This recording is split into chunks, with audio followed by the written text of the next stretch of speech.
Hello, I'm happy you're here. Welcome back to my declutter vlog series where I'm trying to pick at my house and get stuff out. I was ill yesterday, real time, but not in a way that I could truly feel it in my body. Like the day before I had a sore throat, and then yesterday I woke up with just a dull headache all day and I was just exhausted. So what I'm thinking is that my body fought whatever it was. It didn't turn into anything huge, but it was enough to like keep me down for the day. I just laid on the couch for most of the afternoon and went to bed, like went and laid in bed at 6:30, had dinner in bed, and just zonked out for the night after reading for a bit. So I'm feeling better today. My head doesn't hurt as much. I feel like I can get more stuff done today, which is good because we're running out of time to do things.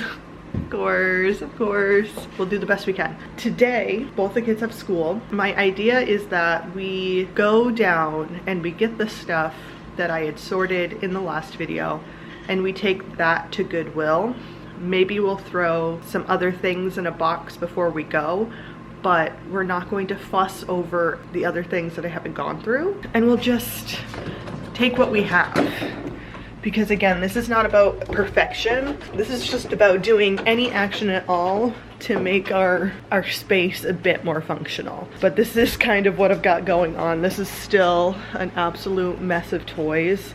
There is like a little pile that could be put in the bin, and then maybe I'll get one more box from upstairs, fill it with just the bits and pieces I can see from here that can be donated.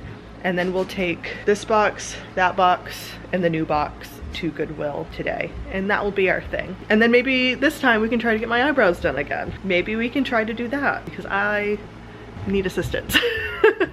I'm ready. I'm ready to be plucked. Ooh, I never dried these blankets. Let's throw those in the dryer real quick. What? Oh, good. Thank you. Perfect. We got up at like 6 a.m. today, so it's almost time to do the school run, but they've had everything done, so they've just been playing for the last 30 minutes. Between Alright.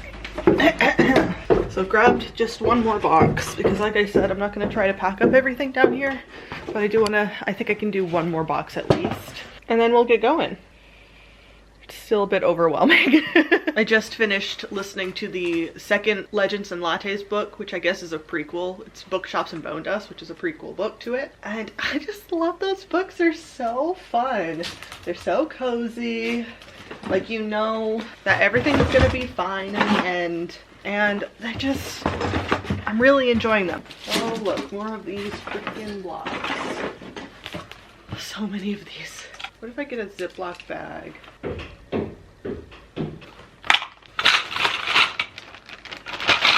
All right, I think we've done it.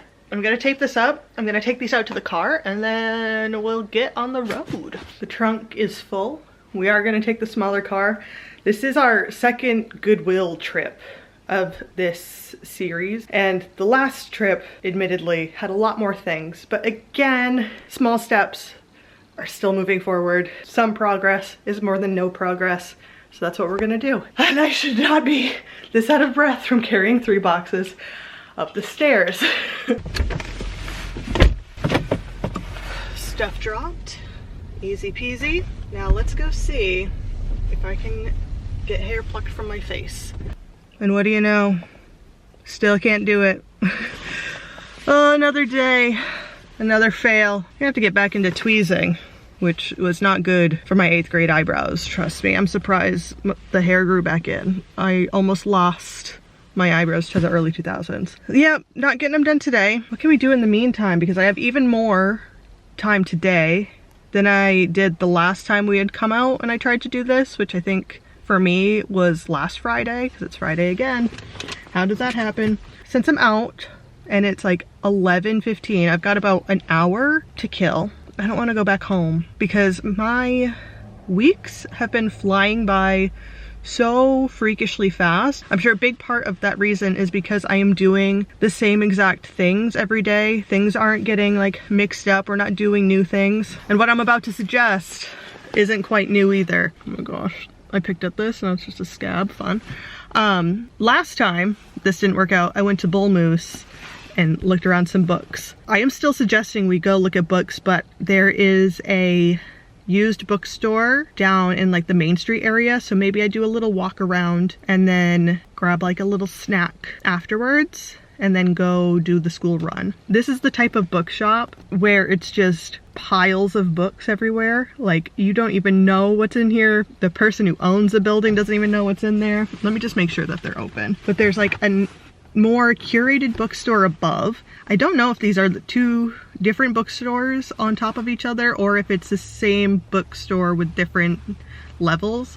The top floor is like a bookshop that has new releases, there's kids books, it's open, airy, there's not a lot of inventory. It looks like they are very particular about the books that they're getting and they're stocking. They're much more up to date with their releases, and they also have like those fun little nifty craft kits for kids. But then downstairs is absolute chaos. I'm talking like sometimes you gotta turn to the side to sneak by some books or else they'll fall over. So I want to go to that bottom bit first. Let's make sure that it's open. I'm pretty sure it's gonna be open. It's a Friday. So it looks like they are two different stores, but I think they share a kind of a like a door thing. They are literally like on top of each other. The one I want to go to is open. The one next to it is not, which is funny. They don't open for another 45 minutes. So let's go.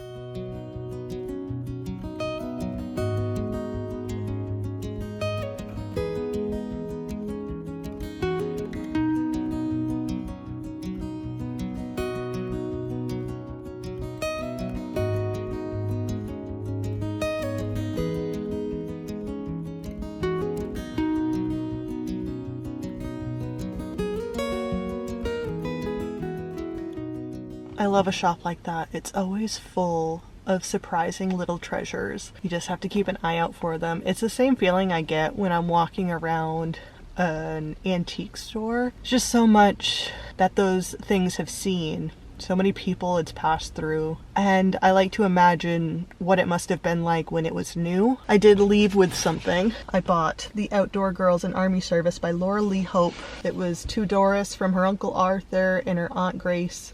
Christmas 1919. I've read the first couple of pages and I was like, oh, this is like a cute little quick read. It's probably what we would now call like a YA. Probably more in between like that middle grade YA section. I'm excited to take a look at it. I do need to be gentle with the pages, as you can imagine, since this book is over 100 years old. I do plan to read this. And looking around in there, I found another cache of her books. Laura Lee Hope. I'd be interested to looking up about the author herself, and this was published at the time by Grosset and Dunlap, and I don't know what happened to that publishing company. I'm sure it got absorbed into the big five at some point, but it seems like she wrote a lot of books. There were more books in this series, which is the Outdoor Girls series.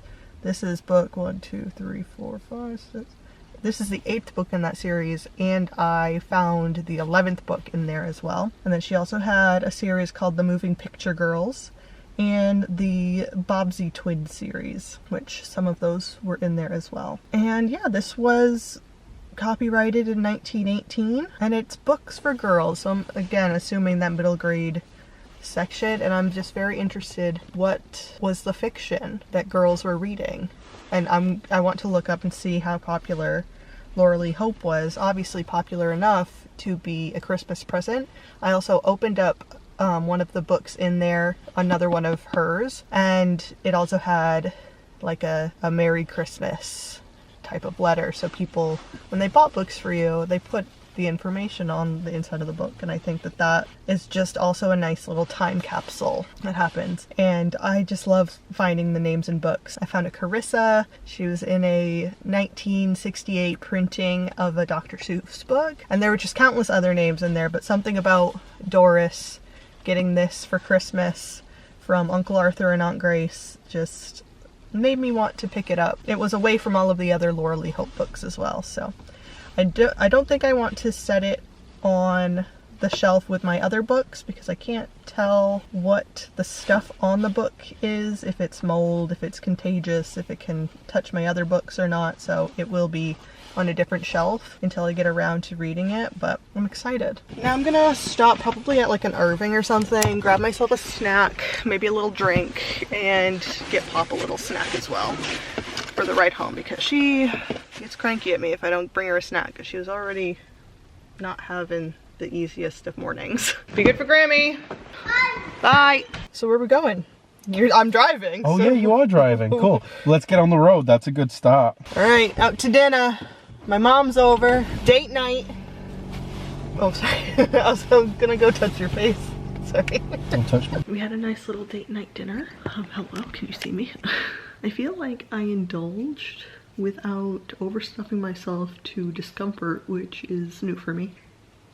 Oh, I don't really need like a spotlight effect, but like more light would be nice. Now we're at home. I am exhausted. I started to feel my throat go again, like it did a couple days ago. So I'm hoping that if I go to bed relatively soon, because it's 9 o'clock right now, I can sleep in tomorrow and avoid any other ill feeling symptoms. I've got my Kindle.